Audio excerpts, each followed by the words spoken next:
Gannaan galle uummatuma nafxinyaa kana Oromoo keessaa Oromoo waggaa waggaadhaan ji'a ji'aan Oromoo kanatti ajjeesaa taa'u kun Oromiyaa keessaa akka uummatti deebisee uummata Oromoo kana harkaa nyaataa dhugaa ajjeesu kanatu gaaffii natti ta'e. Oromiyaa keessa jiraata kan nuti bara osoo achi dhannee lafa maallaqa keenya lafa bitannee irra jiraachuu hin dandeenyu gara biraatti jechuudha. Naannoo jiraachuu dandeenye amma lafa maallaqa keetiin bitattee irra jiraachuu hin dandeenyu. ግን abbaan fedhe Oromiyaa keessa dhufee maallaqa isaatiin lafa bitatee akka barbaadetti jiraachuu danda'a. Kan wal ajjeesaa jiru nuuma malee nama biraatii miti jechuudha. Hattuun bar gara biraatii dhufee sinatu. Gara biraatii humna dabalatee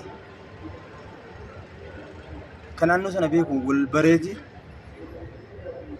odeeffannoo naannoo sana jiru fudhateeti dhufee siyaata malee nama ajjeesuu dhiiti hattuu tokko meeshaa tokko hattuudhaaf barbaade jechuudha. Kuni uummatuma naannoo sana jiru abbaa taayisaa jedhamtu sanatu uummata ajjeesuu jira malee nama biraatii miti jechuudha. Keenya uummanni harka duwwaa jira. Waa tokko Afrikaan qabu. Akkamitti ajjeesuu jira kan isin sababni kana jedheef amma uummanni keenya otoo amma meeshaa tokko bitate jechuudha. Akka waan biyya garagalchuudha kaayyofateetti ilaalamee adamfameeti kan meeshaan harkaa fuudhamu jechuudha. Kun naannoo biraati miti naannoo keenya qofadha. Oromiyaa bakka jedhamu kana qofa jechuudha.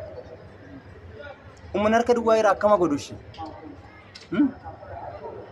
Uummanni akka meeshaa bitatee fiiskanii harkaa saamu hin hidhu. Amma gara biraatii lafa kan itti galinne hanyaatuuf itti galinne xaafii haamuu dhufee asitti galee akkas nu godhe maal faayidaa qaba kun? Faayidaa maalii qaba? Xaafii haamuu dhufee lafa fudhatee taa'aa jira maal? Oromiyaa keessaa bahuu ilaalte aangoo itti kennameeti kan fudhattee taa'aa jirtu jechuudha. Warrummaan aangoo qabu jechuudha. Saba biraati. Amma naannoo bakka hedduu kan argee jiru jechuudha. Oromoo keessa afaan Oromootiin kan isin keessummeessine jira.